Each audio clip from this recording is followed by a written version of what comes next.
जय माता दी दोस्तों। स्वागत है आप सभी का एक बार फिर से। माँ भगवती आप व आपके परिवार पर अपनी कृपा दृष्टि सदा सर्वदा बनाए रखें।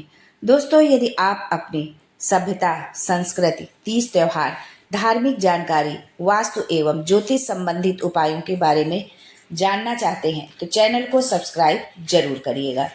दोस्तों, हर व्यक्ति अपने जीवन में तरक्की, सुख, समृद्धि और हर व्यक्ति के साथ अपने अच्छे संबंध चाहता है।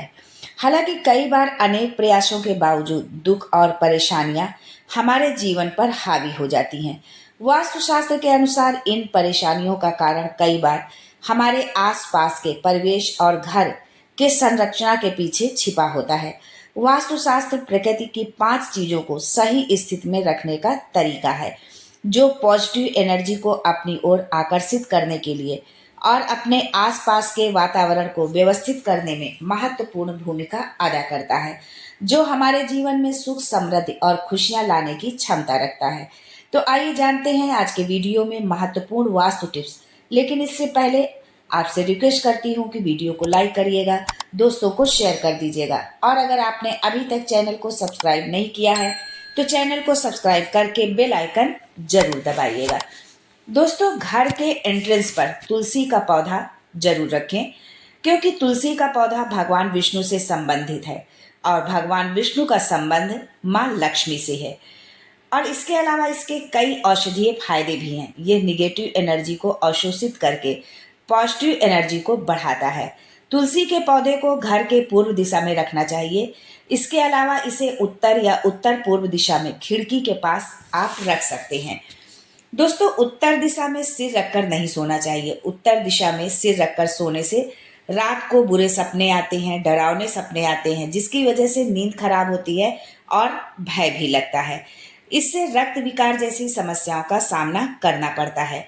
दोस्तों, उत्तर और पूर्व दिशा की दरवाजे और खिड़कियां दक्षिण और पश्चिम दिशा की तुलना में बड़ी होनी चाहिए।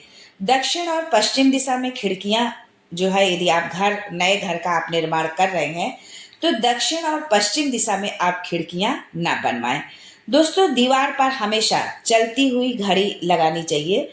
बंद घड़ी कभी भी नहीं घर में लगानी चाहिए। और यदि मान लो किसी भी वजह से मान लो सेल खत्म हो गया या कुछ हो गया, घड़ी बंद हो गई, तो तुरंत आप उस पर नए सेल डालें और घड़ी को जो है फिर से सेल डालेंगे तो घड़ी फिर से चलने लगेगी। इसलिए बंद घड़ी बिल्कुल भी ना लगाएं। चलती हुई घड़ी जो है आप अपनी दीवार पर आपके हमेशा होनी चाहिए।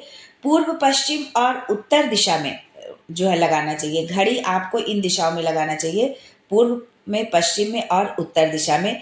इन दिशाओं में घड़ी लगाने से धन आने के नए अवसर प्राप्त होते हैं, यानी धन की आवक बढ़ती है, नए नए अवसर हमें मिलते हैं। घर में यदि हरे रंग की दीवार है तो उस दीवार पर घड़ी नहीं लगानी चाहिए। ये हाथ में आए अवसर को भी छीन सकती है यदि आप हरे रंग की दीवार पर घड़ी लगाते हैं तो। दोस्तों, यदि घर में भारी फर्नीचर है तो उसे दक्षिण पश्चिम दीवार के पास रखना चाहिए। फर्नीचर में अधिक से अधिक लकड़ी से बनी वस्तु का ही प्रयोग होना चाहिए। प्लास्टिक से बनी चीजों का उपयोग करने से बचे। धातु से बने फर्नीचर का भी उपयोग नहीं करना चाहिए। ये हमारे चारों ओर चुंबकीय क्षेत्र उत्पन्न कर देता है, जिससे निगेटिव एनर्जी में वृद्धि होती है। दोस्तों, अक्सर लोग गेट के पास शू रैक रखते हैं, पर यह वास्तु की दृष्टि से उचित नहीं है। इसलिए गेट के पास शू रैक न रखें, क्योंकि ये निगेटिव एनर्जी को अपनी ओर आकर्षित करता है। शू रैक को पश्चिम और दक्षिण पश्चिम कोने की ओर रखना चाहिए। भूलकर भी इसे उत्तर, दक्षिण, पूर्व और पूर्व दिशा की ओर न रखें। दोस्तों, घर पर मेन गेट पर, घर का जो मेन गेट होता है उस पर तो सभी नेम प्लेट लगाते हैं, लेकिन बहुत से घरों में हमने देखा होगा कि नेम प्लेट नहीं लगी होती है। तो आप अपने घर के मेन गेट पर जो है नेम प्लेट जरूर लगाएं और उस नेम प्लेट को आप हमेशा साफ सुथरा भी रखें। ये नहीं कि उस पर धूल मिट्टी जमी हुई है। आप जैसे घर की सफाई रोज करते हैं वैसे नेम प्लेट को भी आप साफ सुथरा रखें, उसको भी जो है उसकी डस्टिंग करें। जो है ये घर में रहने वाले लोगों के बारे में पहली छाप बनाता है, मतलब पहली बात तो ये है कि जब कोई हमारे घर में एंटर करता है, आता है, कोई गेस्ट आता है या कोई भी आता है, तो सबसे पहली नज़र उसकी जो है नेम प्लेट पर ही पड़ती है। तो ये फर्स्ट इम्प्रेशन होता है हमारे घर पर भी और घर के लोगों पर भी। इसलिए नेम प्लेट को हमेशा आप साफ सुथरा रखें, और वो नेम प्लेट हमारे बारे में सूचना भी देता है ना। तो घर में जो हमारे गेस्ट आते हैं वो तो आते हैं, लेकिन पूरे दिन में एक बार जो है हमारे घर में माँ लक्ष्मी का आगमन फेरा जरूर होता है। तो इसलिए मेन गेट को भी साफ सुथरा रखें, और नेम प्लेट जो लगी हुई है मेन गेट पर उसको भी आप साफ सुथरा जरूर रखें।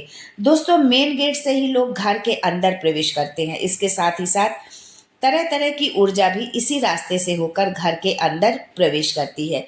जैसे हम प्रवेश करते हैं, वैसे ही जो पॉजिटिव एनर्जी या निगेटिव एनर्जी या किसी भी तरह की जो ऊर्जा है वो हमारे घर के अंदर इसी गेट से होकर के प्रवेश करती है।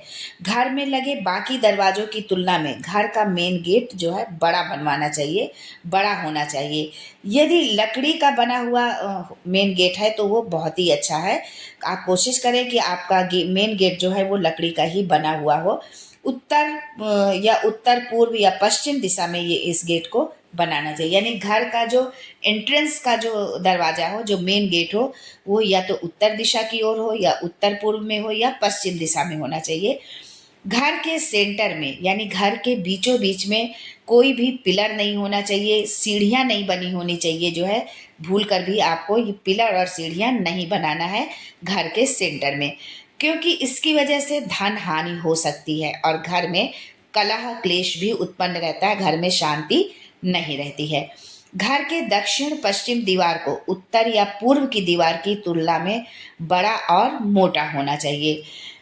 घर का उत्तर पूर्व कोना ऊर्जा का उद्गम स्थल होता है, इसलिए मोटा होना चाहिए क्योंकि जो उत्तर और पूर्व का जो कोना होता है ये हमारे ऊर्जा का उद्गम स्थल होता है।